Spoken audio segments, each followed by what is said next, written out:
अब वो सीधे मुंह किसी को जवाब ही नहीं देती थी। उनके पति और उनका बेटा तो काम करने घर से बाहर चले जाते थे और उनकी शायरी झेलनी पड़ती थी बहू रेणु को।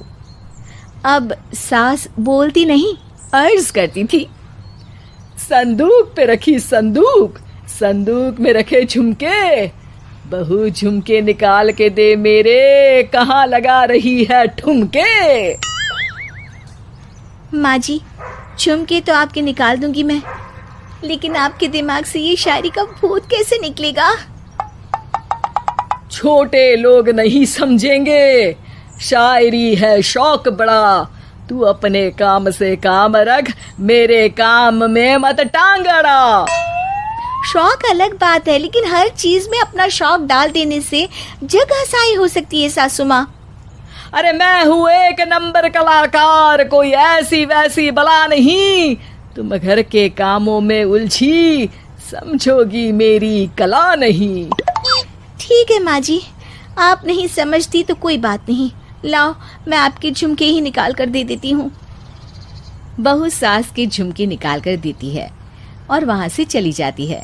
शाम को बहू अपने पति से शिकायत करती है, सुनिए जी, आप माँ को कुछ समझाते क्यों नहीं? अरे क्या समझाना है माँ को? अरे अपनी शायरी थोड़ी कम करे ना। अरे तुमको उनकी शायरी से क्या दिक्कत है? अरे मुझे नहीं, पर पड़ोस में सब लोग हंसते हैं, कहते हैं बुढ़ापे में लोग सठिया जाते हैं, लेकिन शीला जी तो शायर हो गई हैं। अरे लोगों का काम है कहना, लोगों की बातों का क्या टेंशन लेना। अरे वाह, मैंने भी शेर कह दिया, वाह वाह वाह वाह। देख लो, तुमसे किसी ने कहा नहीं और तुम्हारे सामने कोई माँ की बुराई नहीं करता तो तुमको फर्क नहीं पड़ रहा। अरे तुम खामखा की बात का बतंगड़ बना रही हो। चलो चाय बना कर ले आओ मेरे लिए, साथ पियेंगे, कोई ढंग की बातें करेंगे। रेणु चाय बनाने लगती है। पहले वो अपने पति को चाय देती है, फिर सास को और आखिर में अपने ससुर को। लेकिन वो देखती है कि ससुर जी कुछ परेशान से हैं। क्या हुआ ससुर जी, कोई बात हो गई है क्या? अरे तेरी सास बात बात पे शायरी करती है। कल मैंने पूछा कि खाना खाया तो तेरी सास ने क्या जवाब दिया पता है?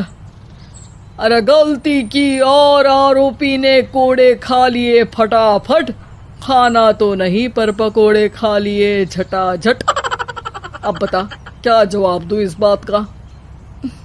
वो तो सभी से शायरी में ही बात कर रही हैं, मुझे भी समझ में नहीं आता कि क्या करूं मैं।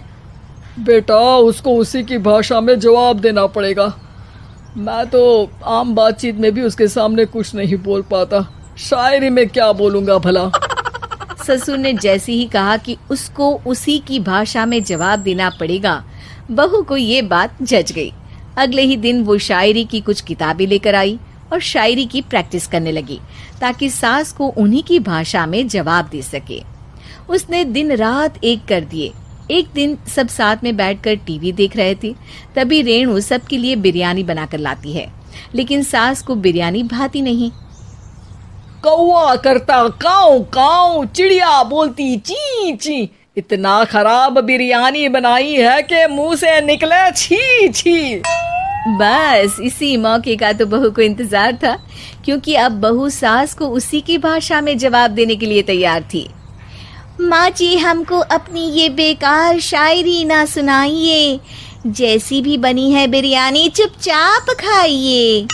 ससुर जी और रेणु के पति ने रेणु का जवाब सुनते ही जोर से ताली बजाई और सास ने जब रेणु का शायराना जवाब सुना तो उनके गले में बिरयानी अटक गई।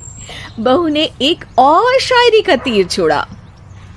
शायरी में बहू के सामने सास हो जाएगी ढेर, क्योंकि सास मारेंगी एक शेर तो बहू मारेगी 1.25 शेर। सास को छोड़ के सब वाह वाह करने लगते हैं। आज पहली बार सास को नहले पे दहला मिला था और रेणु ने सास का मुंह चुप करा दिया था। अगले दिन रेणु का पति उससे कहता है, अरे वाह, तुमने तो माँ की बोलती बंद कर दी, मजा आ गया। अब मेरे लिए कुछ बना दो, खाकर मैं काम पर चला जाऊं। शायरी ही है मेरा जीवन, वही करूंगी जी भर के, नौकरानी रख लो कोई, काम नहीं करूंगी मैं घर के। अरे तुम क्या माँ जैसी हरकतें करने लगी, सीधे सीधे बात करो ना। हो गई कल शायरी, रोज थोड़ी ना करोगी। शीशी भरी गुलाब की पत्थर पे फोड़ दो, जो मुझे शायरी से रोके उसके कान मरोड़ दो। पति घबराकर वहां से चला जाता है और बाहर उसके पिताजी के पास जाकर बैठ जाता है। दोनों अपनी बीवियों की शायरी से परेशान है। ससुर को पछतावा होता है कि क्यों उसने बहू को सास की भाषा में ही जवाब देने का आइडिया दिया। अब तो घर में दो दो शायर हैं। दोनों एक साथ दुखी स्वर में कहते हैं, हम दोनों की ही बीवियां जब से शायर हो गई है, क्या बताएं, जिंदगी एक फटा हुआ टायर हो गई है।